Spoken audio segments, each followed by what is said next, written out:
Hey everybody, welcome back to my channel. So in today's video I'm going to talk about Steven Tyler, the singer of Aerosmith, because when I actually googled his name he didn't come up. I had to do a couple of searches to actually get the right Steven Tyler. It's a very popular name for famous men. So let's do a little rundown of who he is, and then I'm going to get into why we're talking about this video. Also a little disclaimer, I am going to be talking about some uncomfortable topics like predatory action, abortion will be mentioned. So if any of them topics are triggering to you, completely understand if you want to skip this video. Also, one more little disclaimer, a lot of my videos are pre-recorded months in advance. So I'm recording them now months in advance because I'm going traveling with my boyfriend and I want to keep all the content going every week. So if something along the story has stopped in the meantime, I will post it in the comments below. But this is an old story, so but still super relevant today, so we're still going to talk about it. So Steven Tyler was born the 26th of March 1948. Oh my god, it seems so long ago, doesn't it? And he's 74 today. He has 4 children and he has been married twice. I don't think he's married at the moment from my quick little Google search, so I'm just going with he's not married right now. So Steven Tyler, as we all know, is one of the biggest rock and roll artists of all time. And I was on TikTok a few days ago and someone mentioned this story, but they didn't go into too much detail. And a lot of the time I do see like little snippets, and then it makes me wonder a little bit more about different stories. And this one was about him adopting, it said adopting a bride or adopting a child something. But anyway, so I went on to Google, just did a quick little Google search of Stephen Madden adopting child girlfriend, and everything came up. So that's what we're going to be talking about today, because I think it wasn't that long ago it happened, and I just feel like, why hasn't he ever been called out for this? But I think at the time he wasn't called out for anything, but in recent years, kind of since the Me Too movement and everyone kind of talks about different stories now, I feel like there is more spoke about him now than there was before. So one of the big things when it comes to this story is Steven Tyler. He's always wanted to do music. It's been in his blood. I'm pretty sure his dad was some sort of classical music artist or something. I didn't research too much about like his younger years because I just wanted to focus on this one story, because I feel like sometimes I say too much about someone's life when it's only really this one story I want to focus on. So he became super famous from quite a young age, but it was the 60s, 70s when he was like at the height of his fame. But also at the height of this time, 60s and 70s, there was also groupies were a big thing. So I don't know how to kind of explain what a groupie is, but I'm just going to say exactly what Google says when I typed in the word. A young woman who regularly follows a pop group or a celebrity, especially in hope of having sexual relationship with them. So I know in the 60s they say that groupies were more for just fans, just to follow around and support the artists and want to see them perform and maybe just see them and hug them or something. But then in the 70s it became more of a kind of predatory kind of thing because of some stuff we'll talk about in a second. So it was the 70s, I think, where it really changed what the word groupie actually meant to people. So this video, the main topic I'm going to be talking about is Julia Holcomb. I hope I'm pronouncing that right. So she dated him back in the day. She was 15 and he was 25 when they first met.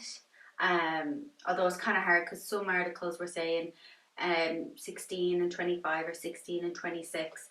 I think in his book he actually says 16 and 26.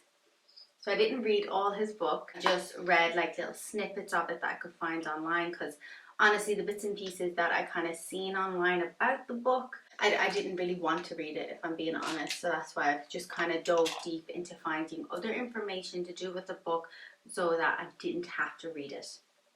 But he released 2 books, but the second one was in 2011, and he released this book. And in this book, there was, in certain chapters, there was a story that said that there would just be girls waiting backstage all the time, all the groupies. he would just come off stage and they were all there. And he also spoke about his manager, Kelly, that he would say to his manager, Kelly, he'd be like, Kelly, the girl in the red in the front row, have her shaved and oiled up for me. And Kelly would also have as many women as Stephen wanted waiting in his shower when he finished after his concert. There would just be women everywhere. But this was the era of the groupies. But before I researched this story, I never thought anything bad or sinister about the groupies. I always thought there was obviously going to be one bad egg that spoils it for the rest and turns it into something that it's not. But through my research, it obviously went a little deeper. So beforehand, I literally thought it was just girls that wanted to sleep with their favorite artists of the time, which nothing wrong with that. There's nothing weird about that, but it was just what came after that. There was a story about in November 1973, after performing at, I didn't write down the name of the stage, Paramount performance. It seemed to be like a big performance at the time anyway. There was 3 young chicks dressed in fantasy costumes, and they were part of the club Little Annie Club. I don't know if I can say the whole sentence in a go, that's why. So the thing about this club was, it was a club run by an older lady called Strawberry Fields, and the club was a service of young women dressed in fantasy costumes for the desire of those rock stars. The information that I've gathered online, it seems like some of these rock stars or singers wanted a certain fantasy, so we'll just do a common one out there. A French maid, they would hire this service to get a young girl, and it's really interesting that every article that talked about it, and every time I googled about it, it always talked about a young girl. It didn't even say like teenagers or young women. It talked about young girls, young chicks. So to me it was really uncomfortable, and then hearing how young Julia was, put it in perspective, as in it was pretty predatory, and that all the women that were pretty much involved were very young and weren't of age. There was an interview I seen Julia in talking about going to her first concert. So when she was 15, she really wanted to go with this Strawberry Fields. I couldn't really find out any more information of her. I think I found a photo, but I couldn't find out proper information of who she was to get more of a story about who this woman was. But anyway, so she was in contact with this Strawberry Fields woman. She really loved Aerosmith. It was really cute because Julia talked about how, you know, back in the 70s, I mean, like, newspapers and things were famous, but there wasn't even tabloids, I don't think, were even as big as that. So she talked about how she'd seen him on the album cover with the band, and she thought he was amazing, and she couldn't believe the fact that one day she could go to one of his concerts and potentially just meet him. And so she was told that she couldn't go until she reached 16. And the reason for that was because of the legal age to go to a concert, or I don't know if it was the legal age for consent. She didn't elaborate that much on it, but it was this night. Julia was one of the 6 girls, that's what the article said, girls, that ended up being in a relation. There was one of the 6 girls, and then from that she ended up being in a relationship with Stephen for 3 years. And at this time, bit of conflict, 15 or 16 she was. As disgusting and all as far as we've got in the story, it's the next bit of the story that honestly gets really bad. And I don't mean to be I don't mean to laugh, because I'm just laughing because I'm awkward and uncomfortable, but these stories need to be talked about, because honestly I still think a lot of this kind of shit is happening today anyway. So he describes in his book how sexy and young she was, and how he fell madly in love with her, and detailed about their first sexual encounter, which I'm not going to do because I don't think it's kind of relevant for this, to be honest. But it's just really interesting that even he wrote this book 10 years ago, so he would have been in his 60s. He still talked about it as if it was like a flex, like she was so sexy and so young. So it just baffles me when you see like celebrities' memoirs, especially from like rock and roll, like gods is what they're called. So it just baffles me that they're still out here talking about it as if it's a flex, that you're a predator, and that At this time that Julia and Tyler started to see each other, Aerosmith were probably at their highest peak of celebrity, I would say, in like the 70s. So they were traveling non-stop around America, and back then you didn't, I think now they would kind of fly. I don't know how it works, but I feel like now they fly from state to state, but back then, I think maybe people do it now actually, but back then people would tour bus, and this is when like all the groupies were like biggest known for. So they were tour non-stop, which obviously made their relationship extremely hard because she was 16 by the time that they went official with it, which meant she was still meant to be in school and, you know, doing 16 years old things. So she couldn't be with him all the time. So at this time, because of the legal requirements, Tyler could not take her out of the state or like across state lines because of her age. So he had to come up with some sort of reason to take her out of the state and not get in trouble for it. So he came up with the perfect idea to become her legal guardian, and she would become his ward. I didn't actually know that's what the word was called. And she said in an interview that when this all came about, when he came to her with this idea, she was kind of hoping that her mother wouldn't go along with it because she felt as though she was slightly abandoned from her mother. See, sometimes you can kind of defend parents, but she knew what her daughter was doing with Stephen. She knew he wouldn't have like made sure she was getting proper schooling or homing or anything. She was just touring around the country with one of the biggest rock stars, who even at the time was known for the way he carried on.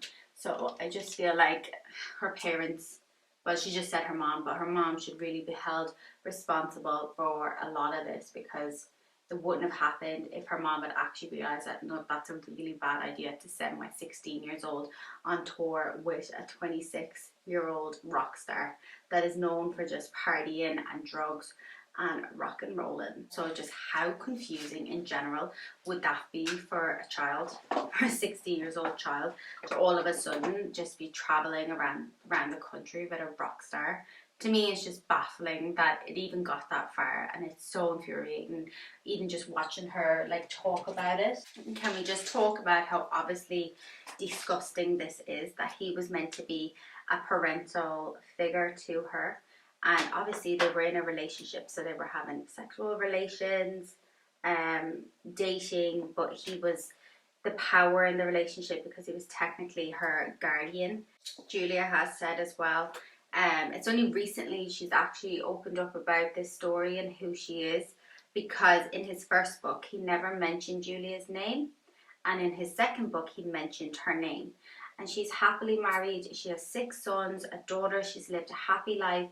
I think maybe she's like maybe told her husband the story, but she never told her kids, which was obviously really important to her, because it's not just saying you were a groupie, it was the whole story of it, which obviously just doesn't sound nice to tell your kids that you were obviously, I don't know, can you say the word like kidnapped or whatever, but because you were like handed over to this older man. It's just absolutely vile and gross. But anyway, he did mention her in his second book, and it was Julia's oldest son who seen an article with a picture of Julia in it, and he recognised that that was his mom and said it to her, and then she obviously had to tell the whole story. And then because her name and photo was out there, she felt like she needed to come forward and talk about it, and you know, she's done a lot of activism for different things, which we'll get into in a moment. But yeah, how hard is that? Just you'd have to come out and tell your kids the whole truth that you probably never even really wanted to tell them, because it's not a nice story to have to talk about. So I feel for her in that way. I just finished the gems off the camera because it was just really awkward. I still don't think they're perfect, but who cares? Anyway, so getting back onto the story. So within a year of them being together, or after a couple of months of them being together, Julia detailed a story where she said he basically brought her to like a hotel or a motel, and threw out her birth control and was like, let's have a baby together. And she was obviously, yeah, okay, let's have a baby. I'll have a baby with my hero, my rock star boyfriend, because he's going to look after me and whatever. So he thrown out her birth control, I think he said, out a window. And then she fell pregnant within a year of them being together. And when they fell pregnant, he basically said to her, I think we should get married now. And she said, yes, okay, cool, let's get married. And he said, but before we get married, I need to take you to meet my family, because he wanted to get his grandmother's ring that had been passed down through the family. When he introduced Julia to his family, his dad did not approve. His grandmother did not approve. So he could not get the ring off her. And I guess this really affected Tyler's view on marrying Julia, because it wasn't long after that their relationship started to fall apart, and it seemed like he was keeping a bit more distant. And when they went back continuing touring, he left Julia in Boston to be pregnant with no money. She doesn't go to school, she doesn't leave, and just left her with very little food, and was just all by herself as a 16-year-old girl who was pregnant. And because she was his ward and he was the guardian, he didn't want her to go to have a gynecologist or to have a doctor, because he was afraid questions would be asked. And then there was an interview she was in, and the interviewer asked, would this be classed as statutory? Because he was her legal guardian, and she said, I don't know, maybe it was, but that was the reason he would not take her to have a gynecologist, to go visit a doctor. So she never really knew how far along she was. And when you're a child and potentially haven't seen anyone else around, you have a kid or have a child, you don't know what's meant to happen. So I can only imagine how she felt being stuck in that house and wasn't allowed to leave. So then she details that she actually rang Stephen one day when she ran out of food and was like, hey, I've run out of food, I need you to come get food. So he said, I'll send Ray tomorrow, and Ray was another member of the band. So he said, I'll send Ray tomorrow and he'll take you grocery shopping. And she said she was so excited because she hadn't left the apartment in weeks. And she got up that morning and was able to fully get ready for the first time in ages, because she was going to be leaving the apartment, and she was so happy. And then the next part of the story is so dark. She said she opened the door to Ray. So first thing, she unlocked the door, opened it to Ray, then she can't remember a single thing. So the next bit of the story does get a lot darker. So I think this story might be the reason that Julia actually came forward to talk about her story, because she said he mentioned her by name and the fact that they dated, but he left out a lot of key points about their relationship and different things that happened. So she says she locked the door and opened it to Ray, and the next minute she woke up lying on the sofa and the apartment was covered in smoke. Going forward with the story, I know it's factual that it's like on fire, but what I'm possibly alluding to isn't factual, and no one has been charged or prosecuted with anything to do with this part of the story. So I do want to say, as I'm talking about the story, I know it kind of seems like I'm trying to get at something. I'm not trying to get at that, because no one has been charged or prosecuted with doing any sort of crime. So she said she woke up and she was super confused because it was just covered in smoke. And she stood up and fell over the coffee table and fell to the ground, realised she could breathe a little bit more, and detailed about going over to the door, and it had a lot of locks on it because Stephen would keep a lot of drugs there, so it would give him time to dispose of the drugs if it was ever to be raided. So he had lots of locks on the door, and she said all the locks were locked and she struggled to get out. And she did try to get out and go down some stairs and everything, but eventually she hid in the fireplace in the bedroom because she said she'd seen a public service announcement. So the public service announcement said to go into the fire and to open the flue. I'm going to quickly pop my lashes on and then I'm going to come back to finish off the story, because fireman eventually got into the building and got Julia out safe. Next minute, you know, she was waking up in hospital. I think Stephen was there. Her and the baby were both really safe, and after a couple of days, they were actually getting stronger and stronger, which was like a miracle because she was in a big massive fire in an apartment. And then a few days after, when she was getting stronger, Stephen came to her and basically said, he came into the room with like lawyers and other doctors, basically said that she was going to be having an abortion. And she didn't want one. She wanted to have her baby. She didn't want to be put through that. And that's why today she is a pro-life activist. We won't get into that, but because she was forced into having her abortion, and she was basically told it's either now or never because her pregnancy is so far long, and she was told that she didn't have an abortion, she was just going to be out on her own. She was going to be left out on the streets. What age was she? Been 17, 18. You know what I mean? She felt like she was abandoned from her family. She didn't really know where to go. 70s, having a child out of wedlock is just crazy. She went through with it, and she said while she was going through the labour and while she was recovering, Stephen was beside her on cocaine. I didn't really see like the aftermath, what happened, but I feel like Steven Tyler brought this up in himself, the fact that Julia came forward, because this would have been like 2011 time. So if this happened in like the mid-70s, all this time had happened. He's lived an incredible career. She's had an amazing life. You know, she's had all her kids. She's happily married.